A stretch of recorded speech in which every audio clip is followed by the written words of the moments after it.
আমরা গোপন সংবাদের ভিত্তিতে জানতে পারি লালমনিরহাট থেকে ঢাকাগামী একটি মাইক্রোবাসে বেশ কিছু পরিমাণ ফেনসিডিল বহন করে নিয়ে যাচ্ছে ঢাকার উদ্দেশ্যে ওখানে গিয়ে সেল করবে।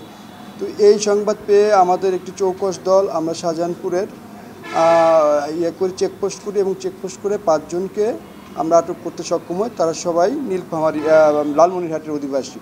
তো এরা যেটা করছে 2টা মাইক্রোবাসে করে, একটা মাইক্রোবাস একটা লোকে ছোটো মাইক্রোবাস যেটা নোয়া বলে, একটা স্কোয়াড হিসেবে ব্যবহৃত হতো। বড় মাইক্রোবাস যেটা এটাতে 4 জন ছিল, এরা স্কোয়াড হিসেবে কাজ করতো, অর্থাৎ এরা আগে থাকতো এবং পিছনে যে ছোট নোয়া গাড়িটা ওই গাড়িতে বেসিক্যালি মালগুলো পরিবহন করতো। এটা বহুদিন যাবতই তারা করে আসছে, কিন্তু ওই আগের গাড়িটা স্কোয়াড হিসেবে থাকার কারণে এরা ওই দেখতো চলার পথে যে আগে অ্যাডভান্স পার্টি যেয়ে দেখতো যে পরিবেশ ঠিক আছে কিনা, পুলিশ বা র্যাব বা অন্য কোনো বাহিনীর কোনো টহল টিম অথবা চেকপোস্ট আছে কিনা, এইটা পিছনের যে মাদক বহনকারী যে মূল গাড়িটা এই গাড়িটাকে তারা ইনফর্ম করতো।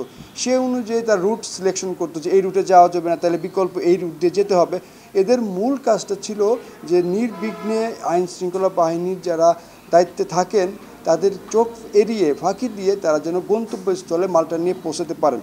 এবং এদের বিভিন্ন জায়গাতে সোর্স থাকে, বিভিন্ন মূল পয়েন্টে, এবং পাশাপাশি যেটা করে পুরো রোড জুড়ে তারা কিন্তু একটা স্কোয়াড ব্যবহার করে।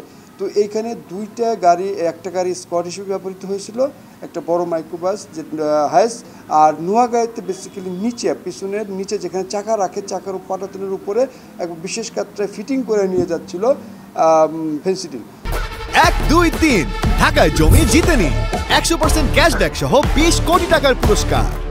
তো আমরা জিজ্ঞাসাবাদ ওদেরকে আটক করার পরে জিজ্ঞাসাবাদ করে তারপরে জানতে পারি যে তারা বিশেষ কায়দা যেভাবে নিয়ে যাচ্ছে সেই কায়দা থেকে আমরা ওদের কাছ থেকে শুনে সেখানে আমরা ওখানে ফিটিংটা লুজ করে তারপরে আমরা একটা বস্তায় থেকে আমরা 193 বোতল ফেন্সিডিল উদ্ধার করতে সক্ষম হই। এদের আমরা পিসিপিআর যাচাই করে দেখি যে একজনের নামে একটা মামলা আগেও ছিল মাদকের মামলায়, আরেকজনের নামে একটি মারামারি মামলা থানায় বিজ্ঞ আদালতে এটা বিচারাধীন আছে। তো এই রকম যে ওদের নতুন করে ওরা কিন্তু কৌশল পাল্টায়, ওরা দেখে যে আইন শৃঙ্খলা বাহিনীর সদস্যরা কোন ধরনের কৌশল ব্যবহার করতেছে বা কী কৌশল ব্যবহার করে তাদেরকে ধরতেছে, সেই কৌশলটার এগেনস্টে তারা কিন্তু পাল্টা কৌশল নেয়, মানে কাউন্টার স্ট্র্যাটেজি আর কি। সেই কৌশল আমরা এখন ধরতে পেরেছি ওরা কী কাজটা করে। এই জন্য প্রতিটা ক্ষেত্রে আমরা ধরেই নিই যে ওদের সামনে একটা স্কোয়াড আছে, স্কোয়াড হিসেবে আইদার মোটরসাইকেল আছে অথবা কোনো বড় মাইক্রো আছে বা কি অন্য কোনো গাড়ি আছে। তো এইটা বিবেচনা রেখে কিন্তু আমরা 2টা টিম আলাদাভাবে রাখি, একটা স্কোয়াডের জন্য আলাদা টিম রাখি, প্লাস পিছনে যারা থাকবে অর্থাৎ মাদক পরিবহনকারী মূল যে গাড়িটা তাদের জন্য আলাদা একটা টিম আমরা বিবেচনা রাখি। আগে যেটা একটা টিম দিয়ে করতাম সেটা এখন 2টা টিম দিয়ে আমরা করার চেষ্টা করি। এই জন্য গতকালকে আমাদের সময়টা অনেক বেশি লাগছে অপারেশনটা শেষ করতে, তারপরে আমরা সফল হয়েছি। এবং এই ধরনের অভিযান ভবিষ্যতে আরও জোরদার হবে এবং এটা আমরা তৎপর থাকবো এই ধরনের কার্যক্রম করে জনমনে স্বস্তি নিয়ে আসার জন্য।